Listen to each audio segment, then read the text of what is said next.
ರೀತಿ vitamin D ಇವಾಗ ಏಕೆ ಸುದ್ದಿಯಲ್ಲಿದೆ ಎಂಬುದನ್ನು ತಿಳಿದುಕೊಳ್ಳೋಣ. ಇತ್ತೀಚೆಗೆ ನಡೆಸಿದಂತಹ ಪ್ರಯೋಗದಲ್ಲಿ ನಿಯಮಿತ ರಕ್ತ ಮೇಲ್ವಿಚಾರಣೆಯಿಂದ ಮಾರ್ಗದರ್ಶಿಸಲ್ಪಟ್ಟ ವೈಯಕ್ತಿಕಗೊಳಿಸಿದ ವಿಟಮಿನ್ ಡಿ ಡೋಸಿಂಗ್ ಪುನರಾವರ್ತಿತ ಹೃದಯಾಘಾತವನ್ನು 52% ಗಮನಾರ್ಹವಾಗಿ ಕಡಿಮೆ ಮಾಡಿದೆ ಎಂದು ಆ ಪ್ರಯೋಗವು ತಿಳಿಸಿದೆ. ಆದ್ದರಿಂದ ಇದು ಸುದ್ದಿಯಲ್ಲಿದೆ. ವಿಟಮಿನ್ ಡಿ ಅನ್ನು ಕ್ಯಾಲ್ಸಿಫೆರಲ್ ಎಂದು ಕೂಡ ಕರೆಯಲಾಗುತ್ತದೆ.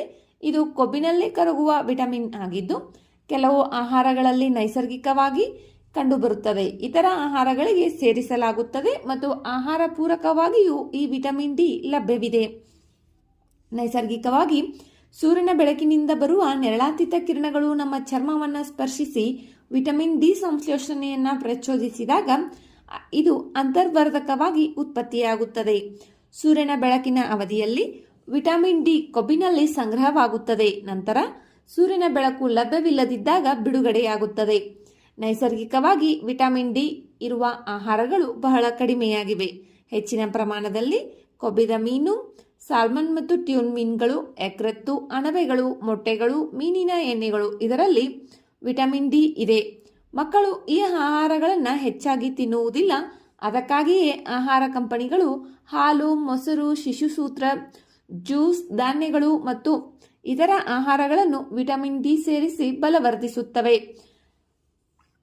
ನಮಗೆ ಪ್ರತಿದಿನ ಅಗತ್ಯವಿರುವ ವಿಟಮಿನ್ ಡಿ ಪ್ರಮಾಣವು ನಮ್ಮ ವಯಸ್ಸನ್ನು ಅವಲಂಬಿಸಿರುತ್ತದೆ. ವಿಟಮಿನ್ ಡಿ ಏಕೆ ಮುಖ್ಯ? ನಮ್ಮ ದೇಹಕ್ಕೆ ವಿಟಮಿನ್ ಡಿ ಏಕೆ ಮುಖ್ಯ ಎನ್ನುವುದನ್ನು ತಿಳಿದುಕೊಳ್ಳೋಣ. ವಿಟಮಿನ್ ಡಿ ಕ್ಯಾಲ್ಸಿಯಂ ಹೀರಿಕೊಳ್ಳುವಿಕೆಯನ್ನು ಉತ್ತೇಜಿಸುತ್ತದೆ. ರಕ್ತದಲ್ಲಿ ಕ್ಯಾಲ್ಸಿಯಂ ಮತ್ತು ರಂಜಕದ ಸಾಕಷ್ಟು ಮಟ್ಟವನ್ನು ಕಾಪಾಡಿಕೊಳ್ಳಲು ಇದು ಸಹಾಯ ಮಾಡುತ್ತದೆ. ಇದು ಆರೋಗ್ಯಕರ ಮೂಳೆಗಳು ಮತ್ತು ಹಲ್ಲುಗಳಿಗೆ ಅಗತ್ಯವಾಗಿರುತ್ತದೆ. ಸಾಕಷ್ಟು ವಿಟಮಿನ್ ಡಿ ಇಲ್ಲದೆ ಮೂಳೆಗಳು ತೆಳುವಾಗಬಹುದು, ಸುಲಭವಾಗಿ ವಿರೂಪಗೊಳ್ಳಬಹುದು. ದೇಹದಲ್ಲಿ ವಿಟಮಿನ್ ಡಿ ಇತರ ಪಾತ್ರಗಳನ್ನು ಹೊಂದಿದೆ. ಇದರಲ್ಲಿ ಉರಿಯೂತವನ್ನು ಕಡಿಮೆ ಮಾಡುವುದರ ಜೊತೆಗೆ ಜೀವಕೋಶಗಳ ಬೆಳವಣಿಗೆ, ನರಸ್ನಾಯುಕ ಮತ್ತು ರೋಗ ನಿರೋಧಕ ಕಾರ್ಯ ಮತ್ತು ಗ್ಲೂಕೋಸ್ ಚಯಾಪಚಯ ಕ್ರಿಯೆಯಂತಹ ಪ್ರಕ್ರಿಯೆಗಳ ಸಮನ್ವಯತೆಯೂ ಸೇರಿದೆ. ವಿಟಮಿನ್ ಡಿ ಕೊರತೆಯು ಆಸ್ಟಿಯೋಪೊರೋಸಿಸ್ ಅಥವಾ ರಿಕೆಟ್ಸ್ನಂತಹ ಮೂಳೆ ಕಾಯಿಲೆಗಳಿಗೆ ಕಾರಣವಾಗಬಹುದು. ಆಸ್ಟಿಯೋಪೊರೋಸಿಸ್ ಒಂದು ಕಾಯಿಲೆಯಾಗಿದ್ದು ಇದರಲ್ಲಿ ಮೂಳೆಗಳು ದುರ್ಬಲವಾಗುತ್ತವೆ ಮತ್ತು ಮೂಳೆಗಳು ಮುರಿತಕ್ಕೆ ಒಳಗಾಗುವ ಸಾಧ್ಯತೆ ಇರುತ್ತದೆ. ದೀರ್ಘಕಾಲದ ಅಥವಾ ತೀವ್ರವಾದ ವಿಟಮಿನ್ ಡಿ ಕೊರತೆಯಿಂದ ಕರುಳಿನಲ್ಲಿ ಕ್ಯಾಲ್ಸಿಯಂ ಮತ್ತು ರಂಜಕದ ಹೀರಿಕೊಳ್ಳುವಿಕೆ ಕಡಿಮೆಯಾಗುವುದರಿಂದ ಹೈಪೋಕ್ಯಾಲ್ಸಿಮಿಯಾ ಉಂಟಾಗುತ್ತದೆ. ರಕ್ತದಲ್ಲಿ ಕಡಿಮೆ ಕ್ಯಾಲ್ಸಿಯಂ ಮಟ್ಟ ಇರುವುದನ್ನು ನಾವು ಹೈಪೋಕ್ಯಾಲ್ಸಿಮಿಯಾ ಎಂದು ಕರೆಯುತ್ತೇವೆ. ಇದು ದ್ವಿತೀಯಕ ಹೈಪರ್ ಪ್ಯಾರಾಥೈರಾಯಿಡಿಸಂಗೆ ಕಾರಣವಾಗುತ್ತದೆ.